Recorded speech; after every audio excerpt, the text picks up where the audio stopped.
The snow fell in thick, silent blankets over the manicured lawns of Greenwich, Connecticut, turning the sprawling Sullivan estate into a scene that belonged on a vintage holiday postcard. Inside the colonial-style mansion, the warmth of a crackling fire in the hearth fought against the bitter chill rattling the window panes. Martha Sullivan stood in the kitchen, her hands dusted with flour as she meticulously basted a 20-pound turkey. The aroma of rosemary, sage, and roasted butter filled the house, a scent she had associated with safety and family for over 40 years. Martha was 68, her hair a soft silver that caught the light of the overhead chandelier, and her eyes, though weary, still held a sparkle of hope. This was the first Christmas since she had officially retired from the public eye, and she wanted everything to be perfect. She wanted her children to feel the same magic they had felt when their father, the late real estate titan Arthur Sullivan, was still alive to lead the toast at the head of the mahogany table. Arthur had built this house, and Martha had turned it into a home. Every crown moulding, every piece of imported Italian marble, and every hand-stitched curtain represented a brick in the fortress of their legacy. Since Arthur's passing 5 years ago, the house had felt echoing and vast, but Martha never complained. She took pride in maintaining the Sullivan standard, keeping the gardens pristine and the silver polished, waiting for the moments when her son, David, and her daughter, Sarah, would return from their busy lives in the city. To Martha, this house was not an asset. It was a museum of their shared history. She could look at the scratch on the floor in the foyer and remember exactly where David had dropped his trophy after his first varsity win, or the stain on the rug in the library where Sarah had spilled ink while writing her college applications. David arrived first, his black SUV crunching over the fresh powder in the driveway. He was 42 now, a man who wore his ambition like a tailored suit that was slightly too tight. He stepped into the foyer, shaking the snow off his designer coat, but he didn't offer his mother a hug. Instead, he checked his gold watch, his eyes darting around the room as if he were performing a mental inventory. Close behind him was his wife, Jessica, a woman whose beauty was as sharp and cold as a shard of ice. Jessica didn't care for the smell of roasting turkey. She complained immediately about the humidity in the air affecting her blowout. Sarah, Martha's 38-year-old daughter, followed 10 minutes later, clutching her phone as if it were an oxygen mask. Sarah was a socialite who lived for the flash of a camera and the validation of followers she would never meet. She swept into the house with a flurry of silk and perfume, barely glancing at the hand-decorated tree Martha had spent 3 days perfecting. The dinner started with a tension that Martha tried to ignore. She served the soup, the fine crystal clinking against the silver, her heart swelling with a bittersweet joy at seeing her children together. She talked about the local charity drive and the new roses she planned to plant in the spring, but the conversation at the table was one-sided. David and Sarah spoke over her, discussing the volatile market in New York and the escalating costs of their lifestyles. Jessica sat in silence, her eyes tracking the movement of Martha's hands, a faint, predatory smirk playing on her lips. Martha felt a chill that had nothing to do with the weather outside. She tried to tell a story about their father, a memory of a Christmas in Aspen when the kids were small, but David cut her off mid-sentence. "Mom, we didn't come here to talk about the past," David said, his voice dropping into a professional tone that he usually reserved for boardrooms. He set his wineglass down with a definitive click. "We need to talk about the future. The Sullivan future." Martha froze, a spoonful of mashed potatoes halfway to her plate. "The future? Well, dear, I was just saying I think we should renovate the guest wing next summer. It would be lovely for when the grandchildren come to stay." Sarah let out a sharp, jagged laugh that grated against Martha's ears. "Grandchildren? Mum, we can barely afford the nannies we have now, and you're talking about guest wings." Do you have any idea what the property taxes on this place are? $200,000 a year. $200,000 just so you can sit in a museum and talk to ghosts. Martha's hand trembled. The taxes are high, yes, but your father left plenty in the trust. I've been careful, Sarah. I've managed the accounts exactly as Robert Vance advised. Robert Vance is an old man with old ideas, David snapped. He leaned forward, the candlelight casting long, distorted shadows across his face. We've had an independent audit done, Mum. Jessica and I spent the last 3 months looking into the Sullivan estate. You're draining the family's liquidity.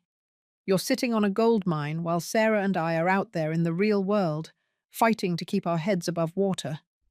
This house is an anchor, and it's dragging us all down. It's not just an anchor, David. It's a moocher's paradise, Jessica added, her voice dripping with a calculated cruelty. She looked Martha directly in the eye. You've lived in this house for free for 5 years, Martha. You consume utilities. You employ a grounds crew. You spend thousands on groceries that you don't even finish. You're a moocher on your own children's inheritance. You're eating away at the capital that belongs to David and Sarah. The word moocher hit Martha like a physical blow. She felt the blood drain from her face, her heart hammering against her ribs. I helped your father build every cent of this fortune. I raised you in this house. How can you call me a moocher? I am your mother. Being a mother doesn't give you the right to be a financial burden, Sarah said, tapping her manicured nails against the table. She reached into her handbag and pulled out a glossy, thick brochure, sliding it across the mahogany surface toward Martha. We've already made the arrangements. We didn't want to ruin Christmas. But honestly, the timing is perfect. The market is peaking, and we have a buyer for the Greenwich property who is willing to pay $12 million cash if we close by the end of the month. Martha looked down at the brochure. In bold gold lettering, it read, Evergreen Manor, a new chapter in senior living.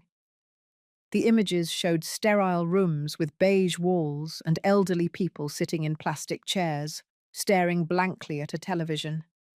It was a nursing home, a cold, distant facility 3 towns away, known for its efficiency and its lack of soul. You want to put me in a home? Martha whispered, her voice cracking. You want to sell your father's house? The house he built for us? It's for your own good, Mum, David said, his voice devoid of any warmth. You're getting older. You're forgetful. You left the stove on last month. Don't think we didn't hear about that from the housekeeper. Evergreen Manor has 24-hour medical staff. You'll be safe there, and the proceeds from the sale of this house will go toward clearing the bridge loans Sarah and I took out for our ventures. It's a win-win. I am not forgetful, Martha said, her voice rising with a desperate strength. The stove was an accident, a single moment of distraction. I am healthy. I am capable. I will not leave my home. I will not let you sell this history for a bridge loan. You don't have a choice, Sarah said, her eyes flashing with a cold, terrifying triumph. She reached into the same handbag and pulled out a second set of documents, legal papers with a government seal. David and I met with a judge last week. We've been granted a temporary emergency conservatorship over your affairs. We told him about the incidents, Mum. The stove, the way you've been hoarding assets, the psychological instability you've shown since Dad died. The court agreed that you are no longer fit to manage the Sullivan estate. Martha looked at the papers, her vision blurring as tears finally began to spill. The incidents were fabrications, twisted versions of reality. The stove was a minor slip, but they had framed it as a sign of dementia. Her refusal to give David more money for his failing tech startup had been framed as financial hoarding. Every act of autonomy she had shown had been weaponized against her. How could you? Martha sobbed, her head falling into her hands. I gave you everything. I spent 40 years of my life making sure you never wanted for anything. I stood by you when David failed his first bar exam. And I paid for Sarah's 3 weddings. I am not a moocher. I am the woman who gave you the very life you are using to destroy me. Don't get emotional, Martha. It's unsightly, Jessica said, standing up and smoothed her silk dress. The car will be here in 1 hour. We've already had a professional crew come in while you were at church this morning to pack your essentials. Your trunk is in the hallway. Everything else in this house will be catalogued and auctioned by the end of the week. You have 21 days to settle into Evergreen before the new owners take possession. 21 days? Martha looked up, her face a mask of agony. You're giving me 21 days to say goodbye to my life? On Christmas Eve? Consider it a fresh start, David said, standing up to join his wife. He didn't look at the turkey he hadn't touched. He didn't look at the ornaments Martha had carefully hung. Sarah and I have lives to live, Mum. We can't be held back by your sentimental attachment to a pile of bricks. The world moves on. You should too. For the next 60 minutes, Martha moved through the house like a ghost in her own haunting.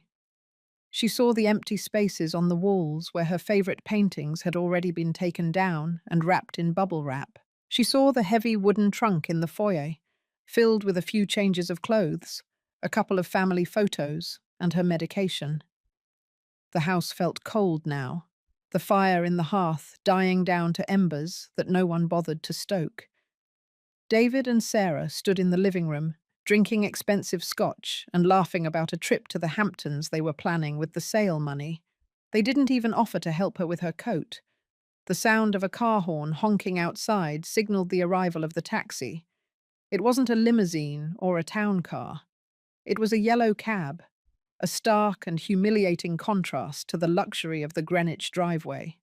Martha picked up her purse, her fingers brushing against a small, velvet-lined box she had kept in her pocket. A gift she had intended for David, a pair of his father's gold cufflinks. She left the box on the foyer table, a silent testament to a love that was no longer recognized. "Goodbye, Martha," Jessica said, her voice ringing out through the empty hallway.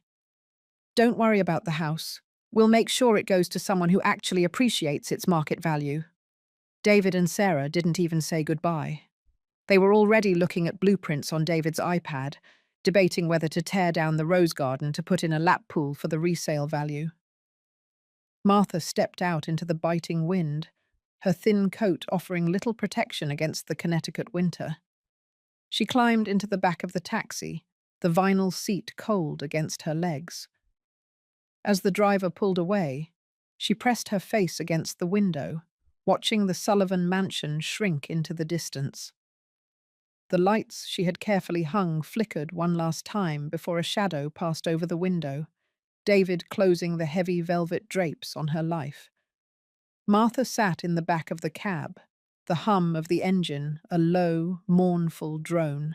She looked at the driver, a middle-aged man who didn't know he was carrying the broken remains of a Greenwich dynasty. She thought about the chicken she had spent all day roasting, now sitting cold on the table, a feast for children who had no appetite for their mother's heart. She thought about Arthur, and for the first time since his death, she was glad he wasn't here to see this. He would have been devastated.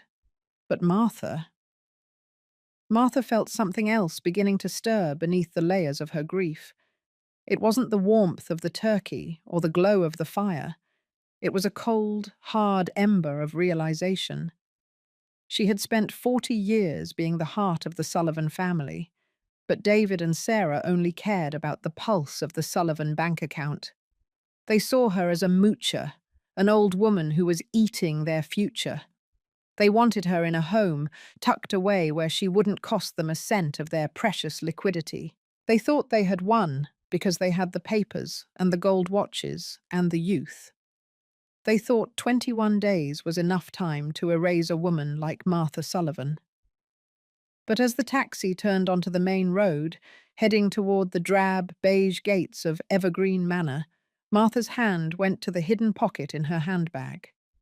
She felt the cool, rectangular edge of a small black ledger she had taken from the safe before they could catalogue it. It wasn't a ledger of household expenses. It was the private record of the Sullivan Real Estate Trust, the one part of the estate that David and Sarah, in their arrogant haste, had never truly understood. They thought they knew the extent of their father's wealth. They thought they were entitled to every penny. But Arthur Sullivan was a man of secrets, and he had left the most important one with the person he trusted most. Martha looked out at the dark trees whizzing by, her tears drying into salt-streaked lines on her cheeks. Her psychological pain was vast, a canyon of betrayal that felt as though it might swallow her whole. But as she gripped the ledger, a new thought began to form. They had given her 21 days to find another place. They had given her 21 days to accept her fate as a forgotten relic in a nursing home. They didn't realize that in 21 days, a woman who has lost everything has nothing left to fear, and a woman with nothing left to fear is the most dangerous person in Greenwich. The gates of Evergreen Manor creaked open, revealing a building that looked more like a hospital than a home. The fluorescent lights inside flickered, casting a sickly green glow over the reception area. Martha stepped out of the cab, her feet crunching on the frozen gravel. She didn't look back at the life she had left behind. She looked forward at the beige walls of her prison, and she whispered a promise to the silent Connecticut night. "You called me a moocher," she said, her voice barely a breath. "You said I was eating your future. Well, my darlings, you're about to find out just how expensive a mother's love can really be." Martha walked through the automatic doors, the cold air following her in. She checked into the facility under the watchful, pitying eyes of the night nurse. She was led to a small, cramped room with a single window that overlooked a parking lot. It was a far cry from the velvet curtains and marble floors of her mansion, but Martha didn't complain. Bar sat on the edge of the narrow bed, the sound of a distant, hacking cough echoing from the hallway. Bar opened the black ledger, the pages filled with Arthur's precise, cramped handwriting. Bar began to read, her mind shifting from the role of the grieving mother to the role of the Sullivan matriarch. The betrayal was cruel. The pain was deep. But Martha Sullivan was not finished. She was merely beginning her 21-day countdown, and by the time the snow melted and the new year arrived, David and Sarah would learn that the most devastating injustices are the ones that come home to roost. Martha looked at the clock on the wall. It was nearly midnight. Christmas had officially arrived. She closed the ledger, laid her head on the thin, scratchy pillow, and closed her eyes. She didn't dream of sugar plums or holiday magic. She dreamed of a cold, calculated justice that would restore her dignity and strip her children of the very arrogance they had used to break her heart. The first day of her 21-day sentence had begun, and Martha Sullivan was ready to make every second count. The silence of Evergreen Manor was not the peaceful quiet of a home, but the heavy, suffocating stillness of a waiting room for the end of life. Martha Sullivan sat by the single window of her room, watching the grey slush of late December melt into the mud of a new year that felt more like a sentence than a beginning. The room smelled of industrial-grade lavender and the faint metallic tang of old radiator steam. Her bed was narrow, the sheets thin enough to see the blue veins in her hands, and the walls were a shade of beige that seemed designed to drain the colour from one's soul. For the first few days, Martha did not move much. She did not eat the flavourless porridge served on plastic trays, nor did she join the other residents in the common room, where a television blared game shows at a volume intended for the stone deaf. She was a woman in mourning, But she was not mourning the death of her husband anymore. She was mourning the death of the children she thought she had raised.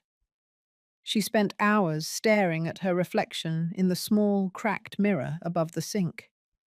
She looked for traces of David's jawline or Sarah's high cheekbones in her own face, trying to understand how the blood that flowed through her heart had become so toxic in theirs. She remembered David as a toddler, clutching her skirt and crying whenever she left the room for a moment. She remembered Sarah at 6, wearing Martha's oversized pearls and promising to never leave her side. Those memories felt like lies now, clever deceptions practiced by children who were born with a hunger for gold that no amount of motherly love could ever satisfy. The psychological weight of their betrayal was a physical ache in her chest, a constant pressure that made every breath feel like an effort. She felt discarded, like a piece of furniture that had gone out of style, moved to the basement to gather dust until the executors of the estate decided it was time for a bonfire. But every night, when the night nurse completed the final rounds and the facility settled into an uneasy sleep, Martha reached under her thin mattress. She pulled out the small black ledger, the leather cover worn smooth by Arthur's hands. This was her lifeline. As she turned the pages, lit only by the pale glow of a street lamp from the parking lot, the fog of her grief began to lift, replaced by a cold, sharp clarity. Arthur had been a man of meticulous detail, a man who saw the world in grids of numbers and legal clauses.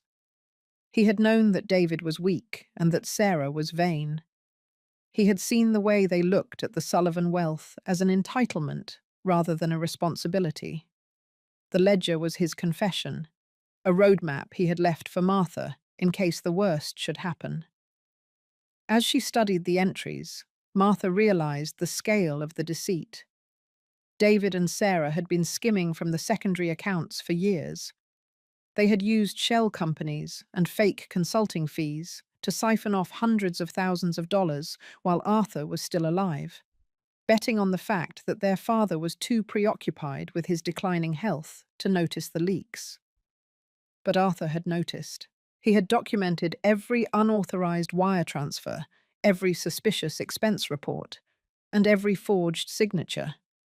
He hadn't confronted them, perhaps out of a lingering hope that they would change, or perhaps because he wanted to spare Martha the pain of knowing their children were thieves. Instead, he had restructured the Sullivan Real Estate Trust in a way that David and Sarah had never suspected. The Greenwich Mansion, the crown jewel of the estate, was not actually part of the liquid assets David thought he controlled. According to the trust's secret bylaws, the property was tied to a survival clause. If the house was ever sold against the wishes of the primary occupant, the proceeds would not go to the children. They would be diverted into a charitable foundation managed by a third party. David and Sarah had spent the last 3 months celebrating a $12 million windfall that legally belonged to a non-profit for orphaned children. They were selling a house they didn't truly own, and they were doing it based on a power of attorney that Arthur had secretly revoked in a codicil 3 days before his death. Martha felt a surge of adrenaline that made her fingers tingle. She was not a victim. She was a guardian. The children had treated her like a moocher, a burden to be managed and disposed of, while they were the ones who had been bleeding the family dry for a decade. She thought about David's arrogant smirk and Sarah's jagged laughter on Christmas Eve. They thought they had her trapped in this beige room, waiting for her mind to fail so they could finalize the sale and move on to their next hedonistic venture. They didn't realize that Martha was the only person standing between them and a complete financial collapse. Without her cooperation, and without the documents she now held, the sale of the Greenwich Mansion would trigger a fraud investigation that would put them both in federal prison. On the 5th day of her stay at Evergreen Manor, Martha made her first move. She walked to the payphone in the hallway, avoiding the gaze of the nurses who saw her only as another quiet resident. She dialed a number she had known by heart for 30 years. It was the private line of Robert Vance. Robert had been Arthur's closest friend and his most trusted legal advisor. When Martha had called him 6 months ago about David's requests for more money, Robert had told her to be cautious. He had told her that Arthur had left a fail-safe for her, but he hadn't specified what it was. Now Martha understood. "Robert, it's Martha," she said, her voice low and steady. There was a long silence on the other end, followed by a heavy sigh of relief. "Martha, thank God. I've been trying to reach you. I went to the house, but the security guards David hired wouldn't let me pass the gate. They told me you were away on an extended holiday. I knew David was lying, but I didn't know where he'd taken you." "I am at Evergreen Manor, Robert. They put me in a home on Christmas Eve," she said, her eyes fixed on a water stain on the ceiling. "Those ungrateful bastards," Robert growled, his voice thick with a fury that mirrored her own. "Arthur would burn that house to the ground if he could see what they've done." "Martha, I've been looking into the filings. They've moved for a conservatorship. They're claiming you're incompetent. They're trying to sell the estate to a group called Blue Horizon Investments." "I know," Martha said. "And I have the ledger, Robert. I have the secret trust documents Arthur left in the safe. David and Sarah don't have the legal authority to close that sale. They're committing fraud on a massive scale." "You have the black ledger?" Robert's voice dropped to a whisper. "Martha, if you have that book, we have everything. It contains the keys to the offshore accounts and the proof of their embezzlement. Arthur told me that ledger was your insurance policy. He said you would know when to use it." "I know now," Martha said. "But I don't want to just stop the sale, Robert. I want them to feel the full weight of what they've done. I want them to lose the house, the money, and the arrogance that allowed them to treat their mother like trash. I want to buy the house myself." "You want to buy it?" Robert sounded stunned. "Martha, that would require millions in liquid cash that David and Sarah believe you don't have." "They believe I have nothing because they've been looking at the wrong accounts," Martha said, a cold smile forming on her lips. "They've been looking at the primary Sullivan accounts, the ones they've been skimming from. They don't know about the secondary trust in the Cayman Islands.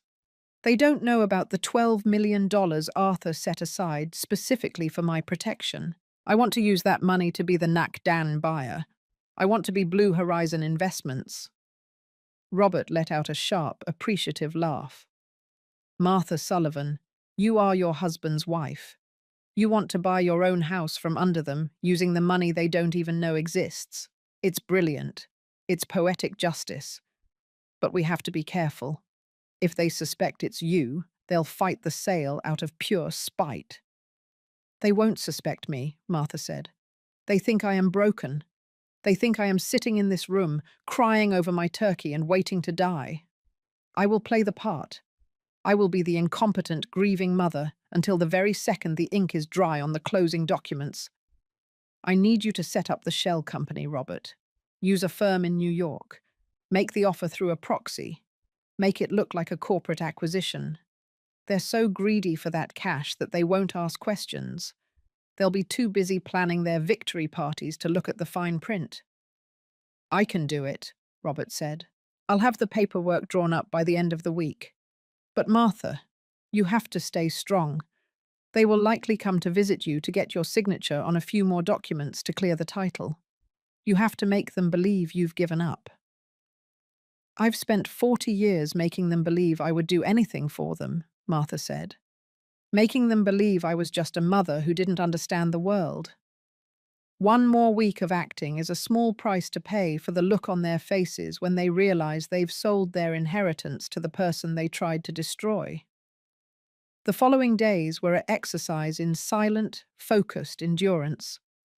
Martha attended the mandatory group therapy sessions at the nursing home, sitting among men and women whose minds were drifting away like autumn leaves. She played the part of the confused widow, her eyes unfocused, her speech hesitant. When the nurses spoke to her, she nodded vaguely, letting them believe that the trauma of the move had accelerated her decline. Inside, however, her mind was a steel trap, calculating the days and the dollars. She watched the clock, counting down the 21 days her children had given her. Each tick of the second hand was a step closer to her return. David and Sarah visited on the 10th day. They arrived together, looking out of place in their designer clothes against the backdrop of the sterile beige hallway. They brought a bouquet of cheap grocery store carnations and a box of chocolates that Martha knew David had likely taken from a gift basket in his office. They sat in her small room, Jessica standing by the door with a look of visible disgust, refusing to touch anything in the room. "How are you settling in, Mum?" Sarah asked, her voice high and fake, as if she were talking to a child or a pet. "The nurses say you've been very quiet. That's good. It means you're adjusting to the routine." Martha looked at her daughter, noticing the new diamond tennis bracelet on her wrist. She knew Sarah had bought it with the money she'd taken from Martha's emergency fund. It's very quiet here," Martha said, her voice trembling slightly. "But I miss my roses, Sarah. I miss the kitchen." "The roses were a lot of work, Mum. You shouldn't be worrying about gardening at your age," David said, reaching into his briefcase. He pulled out a single sheet of paper and a gold pen. "Look, we just need you to sign this one last thing. It's a formal waiver for the title insurance. The buyer's legal team found a small discrepancy in the trust filings, and this will clear it up. It's just a formality. It won't change your status here at Evergreen." Martha looked at the paper. It was the final piece of the puzzle. Without her signature on this waiver, the sale to Blue Horizon Investments, her own shell company, could be challenged by any other heirs or creditors. David and Sarah were literally handing her the weapon she would use to finish them. Is it important?" Martha asked, her hand shaking as she reached for the pen. "Very important, Mum. It helps secure your future here," David said, his eyes gleaming with a naked, predatory greed. He watched her hand like a hawk. "Just sign at the bottom, right there." Martha took the pen. She felt the eyes of her son, her daughter, and her daughter-in-law on her. They were holding their breath, their hearts probably racing with the anticipation of the $12 million that was now just a signature away. Martha signed her name, her handwriting intentionally shaky and frail. When she finished, Sarah literally snatched the paper from the table, her face lighting up with a triumphant, ugly joy. "Perfect," Sarah whispered. "Now we can finally move forward." "When can I come home for a visit?" Martha asked, her voice small and pathetic. "Maybe for the new year?" David checked his watch, already mentally halfway to the door. "New Year is going to be very busy for us, Mum. We have a lot of meetings with the new owners and the auction house. Maybe in the spring, okay? We'll call you." They left 5 minutes later. They didn't look back. They didn't see Martha stand up as soon as the door closed, the shaking in her hands disappearing instantly. She walked to the window and watched them get into David's SUV. They were laughing. David slapped Sarah on the back, and Jessica blew a kiss toward the mansion she thought she had successfully stolen. They drove away, convinced they had tricked an old woman into signing away her life. They didn't realize she had just signed their financial death warrants. The second week at Evergreen Manor was the hardest. The psychological toll of living among the dying began to wear on Martha. She saw the way the staff treated the residents, not as people with histories and passions, but as tasks to be completed. She saw the loneliness in the eyes of the man across the hall, whose children hadn't visited him in 3 years. She saw the woman who cried for her mother every night, her memories tangled in a web of shadows. Martha felt a deep, burning anger at a society that allowed the elderly to be tucked away like discarded books. She thought about Arthur, who had always insisted that a person's dignity was their most valuable asset. Her children had tried to strip her of hers, but in doing so, they had given her a new purpose. She was not just fighting for herself anymore. She was fighting for every person who had been told they were a burden. She spent her evenings in the common room, ostensibly watching the news, but actually listening to the conversations of the staff. She learned that David and Sarah had been seen at the mansion multiple times with appraisers and auctioneers. They were selling everything: the antiques, the art collection, even Arthur's personal library. They were treating the house like a carcass, picking it clean before the final sale. This news hurt her more than the nursing home ever could. Those items were not just things. They were the physical manifestations of Arthur's love and hard work. But Martha stayed silent. She held her grief in a cold, hard place in her soul, using it to fuel her resolve. Robert Vance called her every night on the payphone. "The offer has been accepted, Martha. David and Sarah were so eager for the cash that they didn't even try to negotiate. They accepted the first bid. The closing is set for the 21st day of your stay, January 14th. "And the auction?" Martha asked. "I've had my people look into that as well," Robert said. "The auction is scheduled for the 15th. But here's the catch, Martha. As the new owner of the property through Blue Horizon, you have the right to cancel the auction and reclaim all items on the premises as part of the acquisition.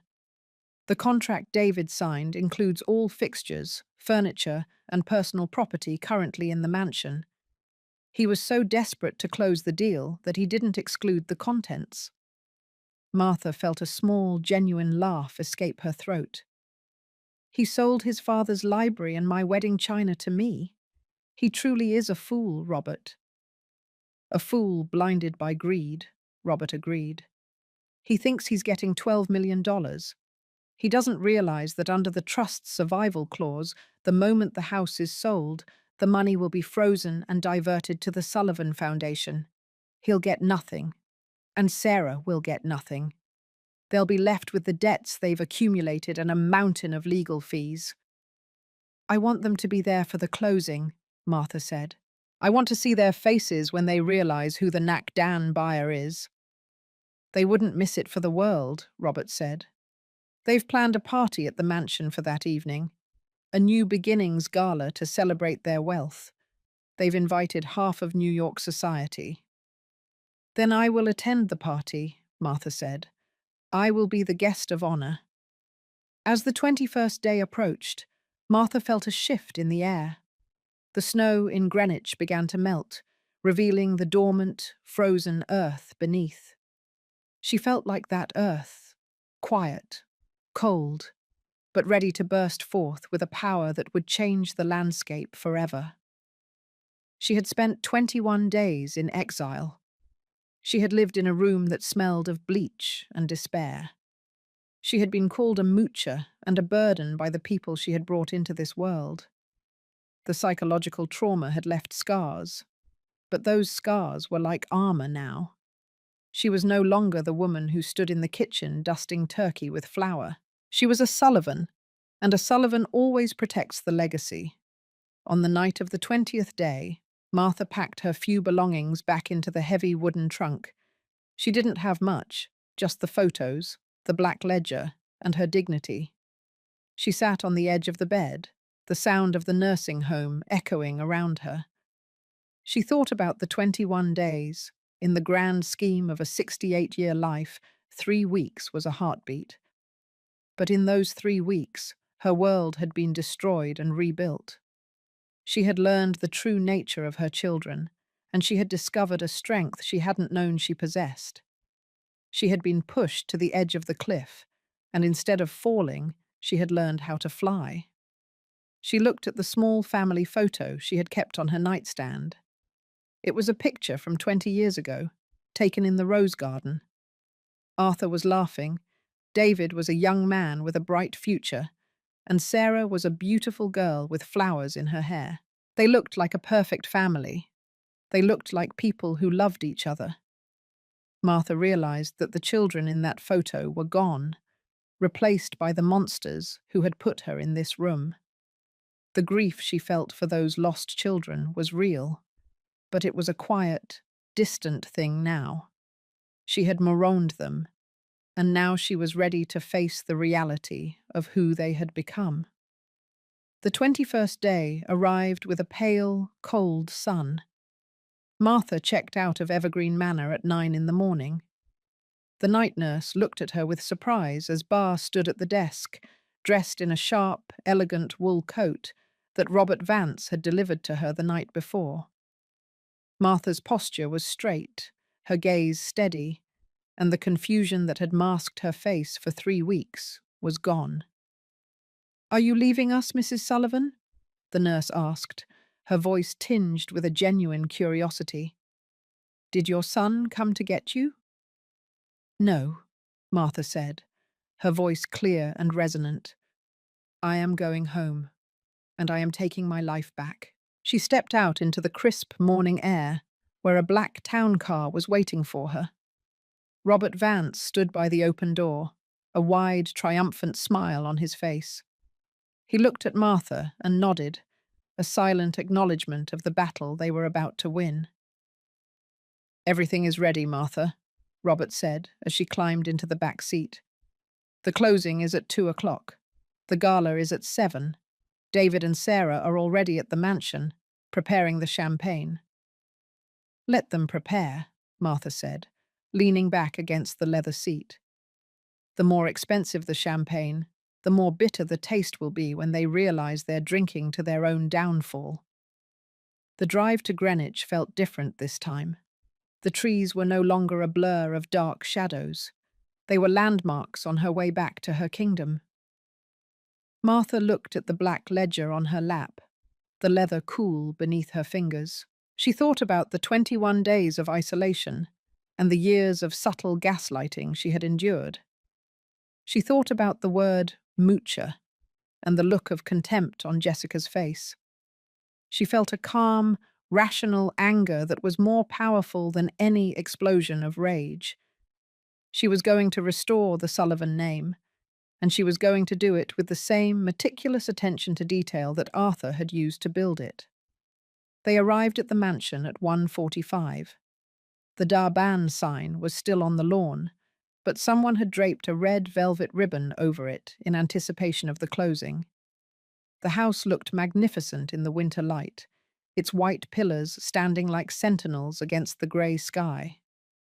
Martha felt a surge of pride. This was her house. This was her history. And in a few hours, it would be hers again, legally and permanently. The closing took place in the library, the very room where Sarah had spilled ink 20 years ago. David and Sarah were there, sitting at the long mahogany table, surrounded by their lawyers and the representatives from Blue Horizon Investments. They looked like they were on top of the world. David was wearing a new gold watch, and Sarah was dripping in silk. Jessica sat in the corner, her eyes darting around the room, already imagining the renovations she would do with her share of the money. They didn't notice Martha and Robert enter the house through the side entrance. They were too focused on the papers in front of them. "We just need the final signatures from the Blue Horizon representative," David's lawyer said, his voice echoing in the quiet room. "And then the funds will be released to the escrow account." "I believe I can help with that," Robert Vance's voice rang out as he stepped into the library. David and Sarah looked up, their expressions shifting from irritation to confusion. "Robert, what the hell are you doing here?" David asked, standing up. "This is a private closing. You don't represent the buyer." "Actually, David, I represent the owner of Blue Horizon Investments," Robert said, stepping aside to reveal Martha standing in the doorway. The silence that followed was absolute. It was the silence of a world stopping on its axis. David froze, his pen suspended over the final document.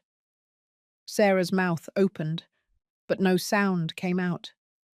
Jessica stood up, her face turning a sickly shade of grey. They looked at Martha, and for the first time in their lives, they truly saw her. They saw the woman who had survived their betrayal. They saw the matriarch they had tried to bury, and they saw the power they had never suspected she possessed. Martha walked into the room, her footsteps steady on the hardwood floor. She looked at her children, her gaze devoid of the motherly warmth they had always taken for granted. She looked at the papers on the table, the contracts they had signed, the waivers they had tricked her into signing, the documents of their own greed. 21 yay, Martha said, her voice a low, dangerous hum. You gave me 21 days to find another place. You called me a moocher. You said I was eating your future. Well, David, Sarah, Jessica, the 21 days are up, and I have found my place. She took the gold pen from David's trembling hand and signed the final document with a flourish. She didn't shake. She didn't hesitate.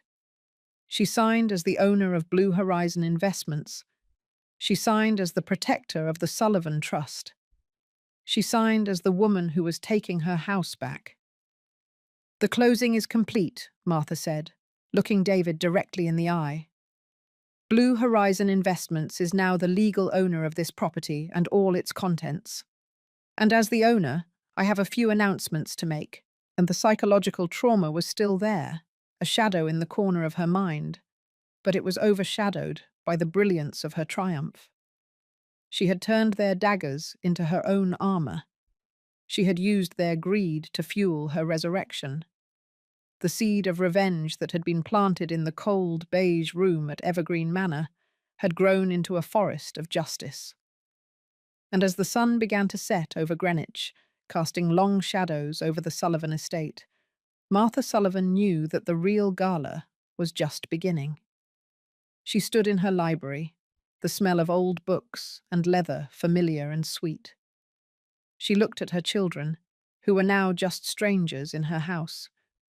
They were penniless, disgraced, and facing a future that would be defined by the very consequences they had tried to escape.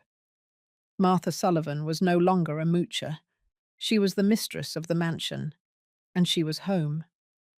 She walked to the velvet curtains and pulled them back, letting the last rays of the winter sun flood the room. She looked out at the rose garden, dormant but alive beneath the snow. She thought about the 21 days and the lessons she had learned. She thought about Arthur and the legacy they had built. She felt a deep, abiding peace. The battle was won, the debt was paid, and the Sullivan name was finally clean. Martha Sullivan was home, and she was never leaving again. The guests for the gala would be arriving soon. David and Sarah's friends, the elite of New York society, would come expecting a celebration of youth and greed. Instead, they would find a celebration of dignity and justice. Martha looked at Robert Vance and nodded. The countdown was over, the shadow of deceit had been lifted, and in its place was the blinding, beautiful light of the truth. Martha Sullivan was back, and Greenwich would never be the same. The evening air in Greenwich was crisp and smelled of expensive perfume, and the faint, woodsy scent of burning hickory from the mansions nearby. Outside the Sullivan estate, a line of polished black town cars stretched down the long, winding driveway, their headlights cutting through the indigo twilight. David and Sarah had spared no expense for their New Beginnings gala. They had hired the most prestigious catering firm in Manhattan, draped the ballroom in white orchids, and ordered 500 bottles of vintage champagne that cost $1,000 each. To the elite guests stepping through the arched front doors, this was the social event of the season, a celebration of a new era for the Sullivan name. To David and Sarah, it was a victory lap. They stood at the top of the grand staircase, dressed in silk and velvet, looking down at the crowd with a predatory satisfaction. They believed they were $12 million richer. They believed their mother was tucked away in a beige room at Evergreen Manor, a forgotten relic of a past they had successfully liquidated. Jessica moved through the crowd like a queen who had finally secured her throne. She wore a diamond necklace that had once belonged to Martha's grandmother, a piece she had taken from the safe before the appraisers arrived. She sipped her champagne and spoke to the wives of investment bankers, laughing about the upcoming renovations she planned for the mansion.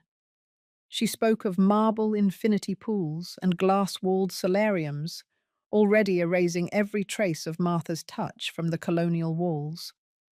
David stood nearby, basking in the handshakes of men he had spent his life trying to impress. He felt invincible. He had cleared his debts, secured his future, and silenced the one person who could hold him accountable. He didn't notice the black town car that pulled up to the side entrance, nor did he see Robert Vance step out, followed by a woman whose silhouette was sharp and commanding. Inside the ballroom, the music was a soft, sophisticated jazz that hummed beneath the chatter of 100 voices. David climbed the small podium in front of the fireplace to make his speech. He tapped a crystal glass with a silver spoon, and the room fell into a respectful silence. He cleared his throat, adjusting his gold watch, his face glowing with a pride that was rooted in theft. He thanked everyone for coming to witness the transition of the Sullivan legacy. He spoke of growth and modernization and the necessity of leaving the past behind. He even managed to squeeze out a few fake, sentimental words about his mother, telling the crowd that she was resting comfortably in a private facility where she could get the care her declining mind required. The guests nodded with pity, unaware that the woman he was describing was standing just outside the heavy velvet drapes. "It is time to toast to the future," David announced, raising his glass high. "To the Sullivan name and the prosperity that lies ahead." "I couldn't agree more, David," a voice rang out from the back of the room, cold and resonant as a bell. The crowd parted as if sliced by a blade. Martha Sullivan stepped into the ballroom. She was not the broken, confused woman they had seen on Christmas Eve.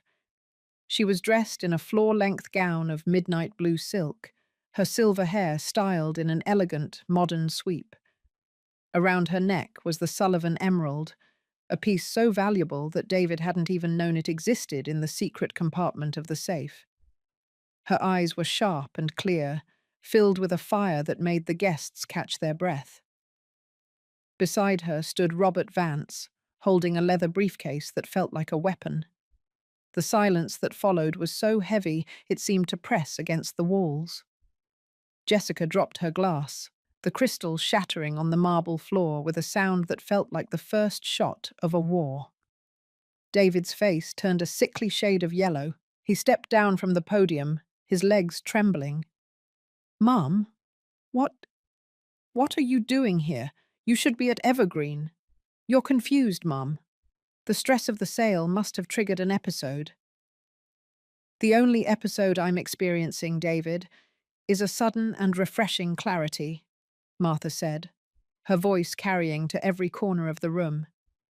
She walked toward the center of the ballroom, her footsteps steady and deliberate. She didn't look like a victim. She looked like the judge and the jury. "I am here because I am the owner of this house. I am here because I am Blue Horizon Investments." Sarah stepped forward, her face a mask of fury and disbelief. "That's impossible. Blue Horizon is a corporate entity. We checked the filings. You're an old woman who can barely manage her own medication. You don't have $12 million, Mum. You have a nursing home bed and a pension." "Actually, Sarah, your mother has exactly what your father intended for her to have," Robert Vance said, stepping forward and opening his briefcase. He pulled out a thick stack of legal documents and laid them on the table in front of the fireplace. Arthur Sullivan was a man who planned for every contingency. He knew David's tech company was a black hole for money, and he knew Sarah's lifestyle was unsustainable. That's why he created the Sullivan Real Estate Trust with a survival clause, a clause that David and Sarah, in their haste to rob their mother, failed to read. Robert looked at the crowd, then back at the siblings, who were now staring at the papers as if they were venomous snakes. The clause states that if the Greenwich mansion is ever sold against the written consent of Martha Sullivan, or if she is removed from the property under false pretenses, the entirety of the sale proceeds is automatically diverted. David, the $12 million you thought you were getting tonight? It has already been transferred to the Sullivan Foundation for Orphaned Children. You haven't earned a cent. You've merely become the world's most expensive real estate agents for a charity. A gasp rippled through the ballroom. The socialites and bankers looked at David and Sarah with a new kind of interest, the kind people reserved for a spectacular car crash. Jessica lunged toward the table, her hands clawing at the documents. That can't be true. We had the power of attorney. We had the conservatorship.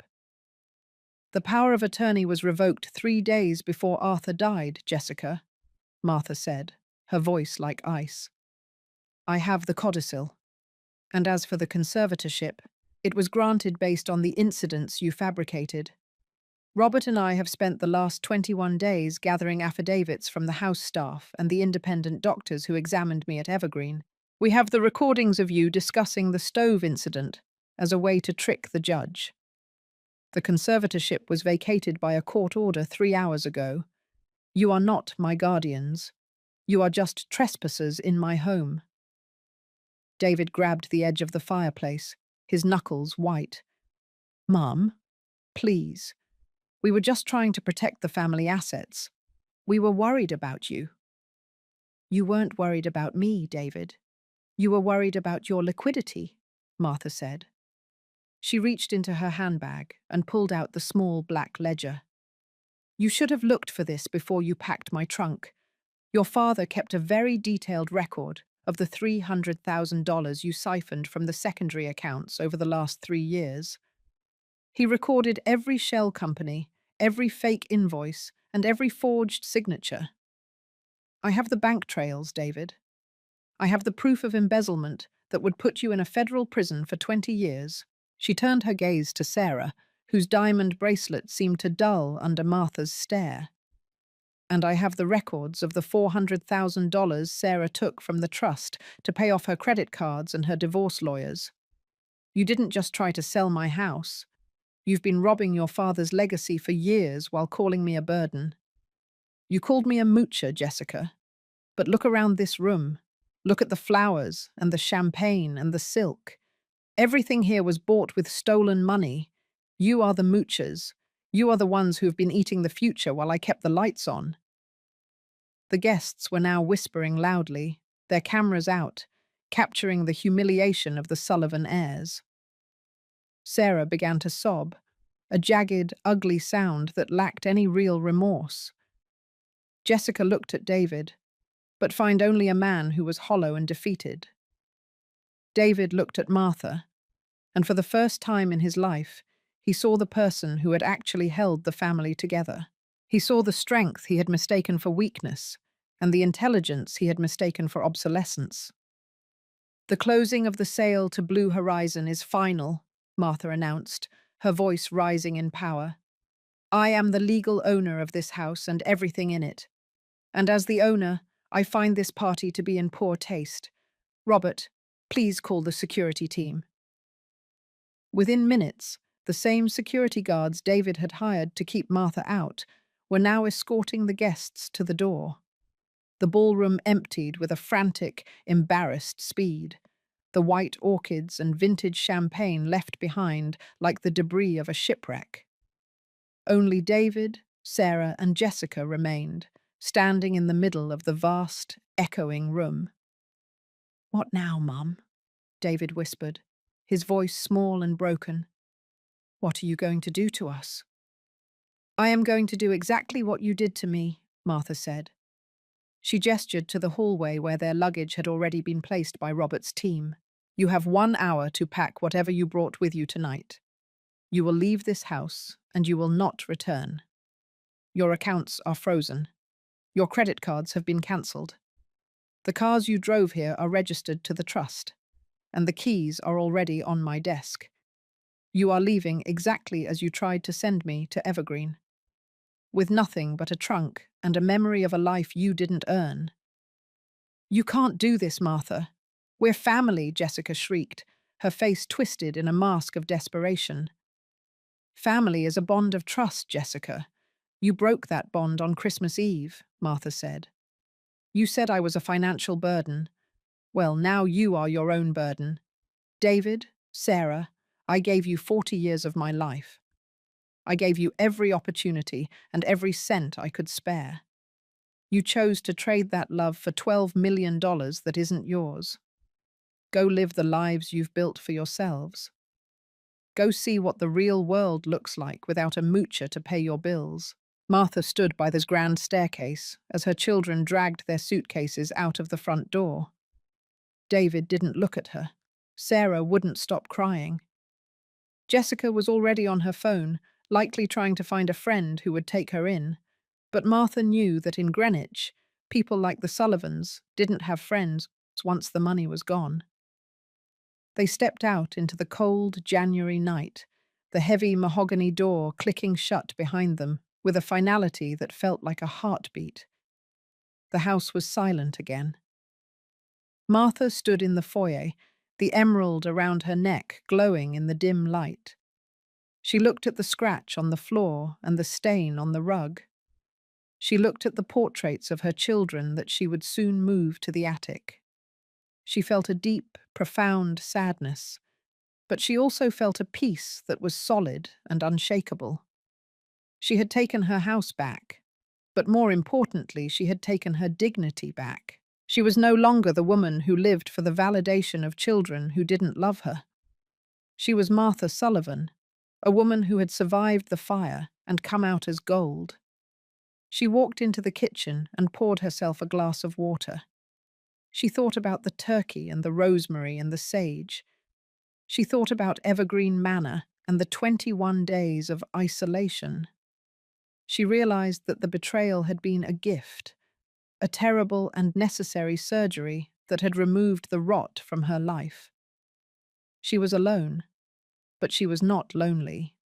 She had Robert Vance, she had the Sullivan Foundation, and she had the memory of Arthur, whose love had reached out from the grave to save her.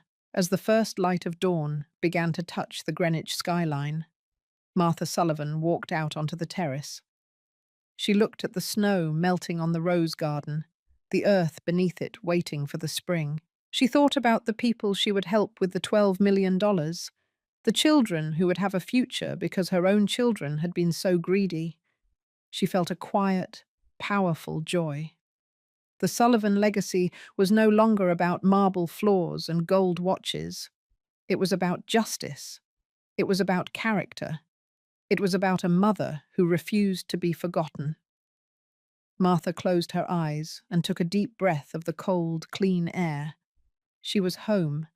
She was free. And she was ready for the spring. The Sullivan mansion stood tall and proud in the morning light, a house no longer haunted by the ghosts of greed, but filled with the dignity of a woman who had finally learned her own worth. Justice is not merely about the recovery of property or the balance of a bank account, but about the restoration of a soul that was once discarded. The betrayal of a child is a wound that never truly closes, but it can be transformed into a source of wisdom and unbreakable strength. To be called a moocher by those you have nurtured is a cruelty that reveals their poverty of spirit, not yours. True dignity exists in the ability to stand tall when the world expects you to crawl, and true family is built on respect, not on the anticipation of an inheritance. Forgiveness is a path for the self, but justice is a requirement for the truth to survive. Redemption only begins when the consequences of one's actions finally come home to stay.